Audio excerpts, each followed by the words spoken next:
Welcome to my YouTube channel. Kung bago ka lang sa channel na to at true-blooded Aldab Nation ka, tama po ang channel na pinuntahan mo. Kaya considering na po kitang bagong subscriber. At huwag mong kalimutan pindutin yung bell para lagi po kang updated sa bagong video na ilalabas ko.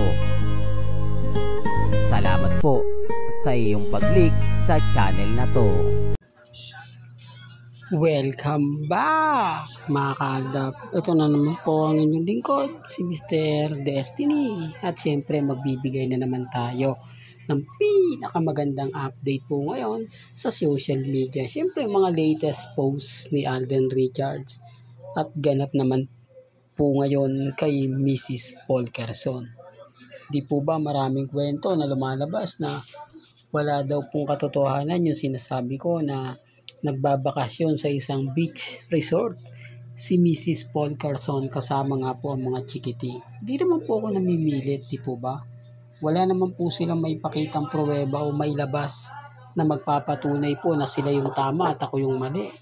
Di po ba? Hindi nga po sila makakuha ng update, makapagbigay ng post na kung saan nasan si Main Paul Quezon.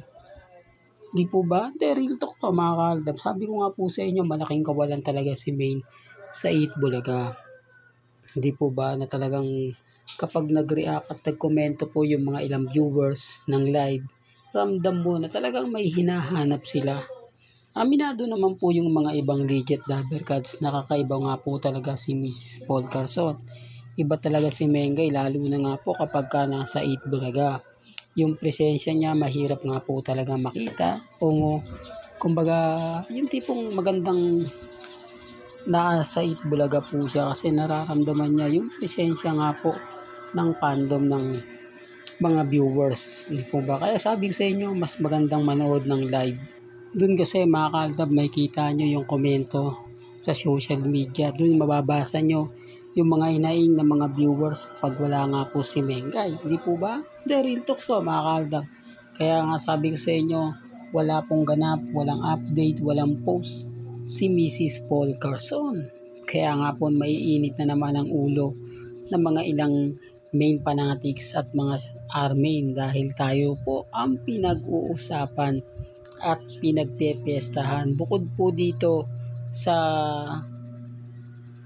latest post ni Alden Richards, bago natin yung pag-usapan, maraming pa nang nagko-komento sa atin na Mr. Destiny, wala bang video na kuha si Alan Kay, si Raisa May patungkol nga po sa kaarawan po mismo ni Main Mendoza? May mga bagay-bagay nga po na talagang sensitibo na hindi nga po nakuna ng video na sina Alden at si Bossing nag-usap. Pati sina Jose, Wally, ito yung mga eksklusibo na dinaan na lang po doon sa party ni Mengay para mag-usap. Kasi kung sa labas nga po mag-uusap sina Bossing at masabi natin sina Jose, mapapaisip di po ba na talagang project po yung pag-uusapan. Dito, hinihimay-himay pa lang po nila. O ibig kong sabihin, pinag-uusapan pa lang po nila kung ano nga po ba yung magaganap, kung ano nga po ba yung mangyayari. Kasi yung ano ba yan? Ibig kong sabihin, mga kaaldab, yung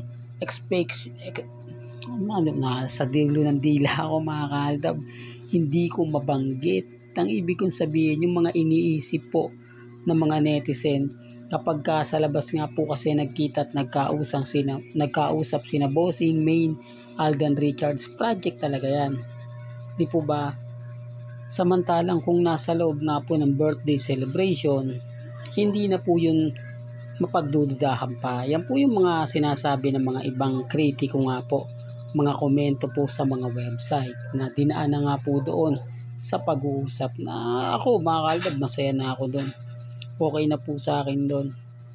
Kasi at least magsasama sila Mengay, si Alden o si Bossing Big Soto. Hindi po yan imposible gumawa ng pelikula. Sabi ko nga po sa inyo, comeback Aldab yan eh. O ngayon, naintindihan nyo na. O nagigets nyo na agad yung mga sinasabi at pinupunto ko. Sa mga nagre-react po ng mga sinasabing hindi totoo, wala pong problema. Hindi tayo namimilit, di po ba? Real talk mga kaaldab. Well, punta na tayo dito sa ating pinakamagandang update.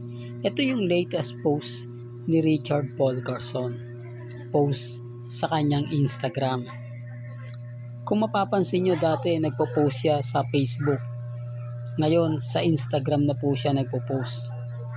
Ramdam nyo mga kaaldab na talagang panalong-panalo na nga po ang laban. Kaya dun sa mga kritiko po ni Mr. Destiny, kampante lang po kayo. Maging matatag. Malay nyo, di po ba, bukas sa Makalawa, mag-iba na yung takbo. Di po ba, yung mga sinasabi at pahayag ng iilang netizen, hayaan nyo lang po yan. Ako nga po, laging binabash itigil ko na raw po. Huwag ko na daw pong sakyan ang mga kumakalat sa social media. Samantalang nung una mga kaaldab, hindi tayo sinisita nung wala pang ganap sila Main, si Alde na nagbibigay lang ako ng update, yung issue po na trending yung cut din, wala pong pumupuna sa atin. Pero ngayon medyo kumbaga pinupuna na pinupuna na po talaga nila tayo, no? The real talk yan, nararamdaman ko. Kaya sabi sa inyo, may mga bagay-bagay po na talagang aabutin tayo ng pambabash. Gaya ng sinasabi nila, ang pangit ng boses ni Mr. Destiny, boses pala ka, etc. Walang kakwenta-kwentang content creator ni hindi man lang marunong ganto ganyan. Well, pasensya na po doon sa mga netizen na kritiko ko, sa mga nagagalit. Hindi po kasi ako professional vlogger. Isa lang po tayong Aldab lovers na kung saan nga po makikita nyo naman po sa video ko simula't simula. Fandom na po talaga ako ng Aldab. Kaya nga po mas marami kong alam, mas marami kong natatanong sa mga kritiko na hindi po nila kayang sagutin. Na kapag hindi nila nasasagot, dinadaan na lang po sa mga issue na walang kwenta. Para lang maibsan yung pagkakamali nila na hindi nila kaya ang Aldab Nation. Di totoo po mga kaaldab. Marami kong na-encounter na lahat ng mga tinatanong nila nasasagot ko. Pero yung tanong ko, hindi nila kayang masagot. Di po ba? Kaya yung magpapakalat po na kumbaga si Mengay wala na, hindi po babalik yan. Malay nyo mga kaaldab sa Sabado, magpakita na po siya sa 8 Bulaga. Po ba? O baka sabihin na naman yan mga kaaldab na hindi ganito ganyan. Kung alam nyo naman po kapag naiipit po sila, marami silang palusot. Kung ano-ano po yung sasabihin nila para lang po makakuha ng simpatya. Kung ano-ano yung mga ibabaling nila ng mga kwento para lang po maging kumbaga panatag yung iilan. Pero ang katotohanan po, bitter lang po sila sa akin. Naiinis lang po sila kay Mr. Destiny dahil tuloy-tuloy po yung pagbibigay natin ng update Di po ba? Gaya nga po kay Alden Richards na bagong host ng Pinoy Big Brother. Marami nag-react na hindi daw siya kukunin. Tignan na lang po natin. Di po ba? Sabi ko nga po sa inyo, hindi ko naman po ito makikita. Hindi ko naman po ito malalaman kung hindi ko rin naman po nakikita sa social media. Dahil yung mga article na sinusulat minsan, totoo.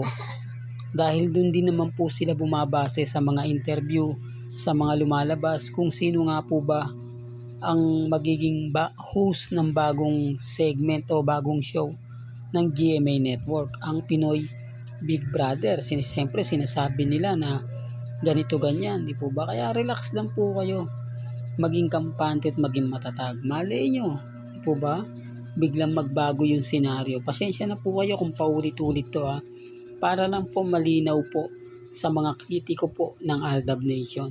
Well, hanggang dito na lang po ang ating latest updates. Kaya kung gusto nyo pa po ng pinaka-latest at sariwang update, abay tumutok lang po kayo dito po sa channel ni Mr. Destiny para updated po kayo sa mga bago at sa mga latest na i-upload po natin maya-maya lang. Kaya kung bago ka lang sa channel na to at isa kang true-blooded Aldab Nation na nagmamahal kina Mengay at Isoy, tama po, ang channel na pinuntahan mo.